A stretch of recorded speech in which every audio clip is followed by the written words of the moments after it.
Hey everybody, how are you? Well, I have a couple of things to say today. One, please don't send me any more recipe things. I've already got 5 emails that want me to share recipes. And while I appreciate it, no.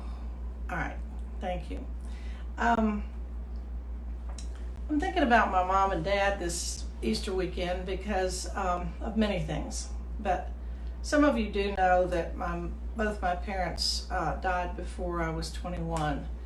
And one year around Easter, I began asking myself, why do I miss my parents more at Easter time? Because a lot of times people say they miss their parents or loved ones at Christmas, and I always missed mine at Easter. And then I realized, I kept asking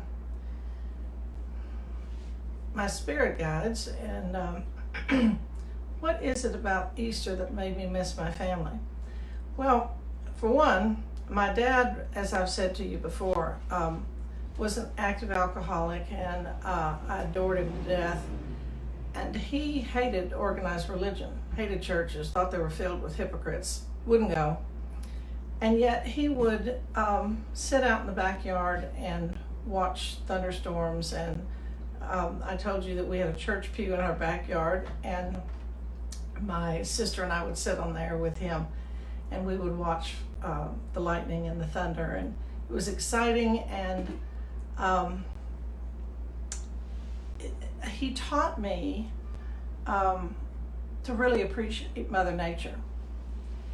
Now, my mom did believe in going to church, and my dad's argument was not with a higher power or God so much as it was the people of the church. My cats, I decided I would do this in front of this picture because I was going to show you my other cat, who's a tuxedo, but he just wants to bang on the door. So I'm going to close this and let him mew. Anyway, so my dad taught me about many things, but to appreciate the mystery of nature. So my mom would get us all gussied up and take us off to church. And there I loved the community. I loved being at church and fellowship and community suppers and singing in the choir, and I loved all that. But I never quite felt a spiritual connection there. So this one Easter, I kept asking myself, what is it about this? So I got a real insight into, I thought, trace your spiritual roots. What did people tell you, and how did you come to know about other people's faith? So what I concluded was that my father taught me about the great mystery, and my mother taught me about the community. And those are 2 factors of how I work with clients. And I told you I was writing a new program and developing a method of working with clients, and it'll involve both of those. So that particular year, I remembered we did always celebrate Easter and Christmas. We celebrated all holidays. And, those days were usually very, very nice. That's when my dad's drinking would be a minimum. And that's not the case, I know, with a lot of people. Sometimes holidays are just horrible. But in our case, I loved the holidays. It was the time when we really were, at least felt like we were being a family. So my dad would be home hiding Easter eggs because he wanted no part of an Easter sunrise service or any kind of service. And my mom would take us off to Easter sunrise service, and it was always damp. I grew up on the Gulf Coast. It was always damp and kind of chilly, and we'd get there at the sunrise service, and I didn't want my hair to go limp, those priorities and things. But I loved that. We were at the football stadium because I lived in a teeny tiny town. We were at the football stadium, and it was an ecumenical service. So everybody from all churches and all sides of town were there. And the choir that sang was the Rising Star Baptist Church. And I always loved the singing. I'm sorry, but we were Presbyterian, and the singing was kind of dreary, but the Baptists knew how to sing. They couldn't dance, but they knew how to sing. And they had good snacks at whatever that Bible school thing is in the summer that kids would go to. Anyway, so we would go to that, and it was the first time that there was no line between gender. There was no line between races. We were all celebrating the same thing.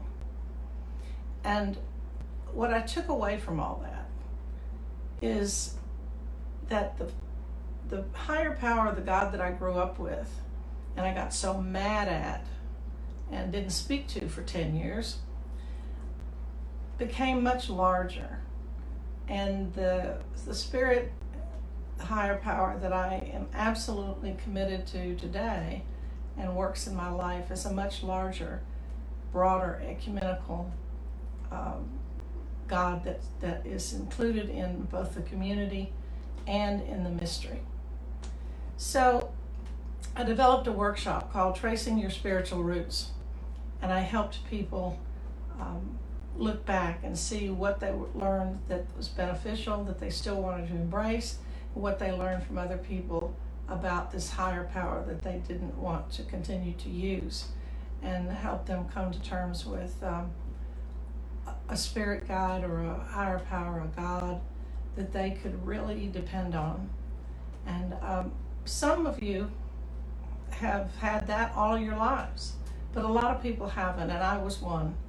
I rejected this God when both my parents died, and it took me a long time to finally come back to a concept that I was really comfortable with. So I'm going to ask you a favor.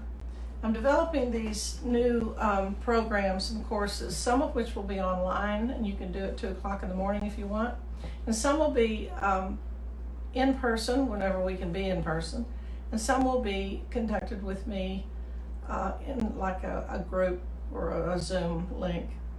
And I'd like to know what kind of subjects or workshops you would be interested in participating in.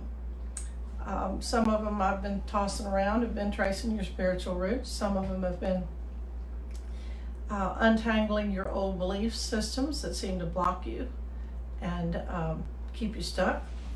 Some on how to work with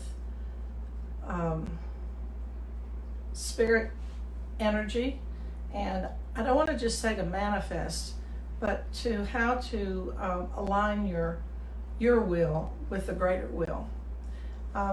So if you'd like to put it in the comments, put any of your suggestions in the comments. If you don't want to be that public and you want to send me an email or a private message, you can do that as well.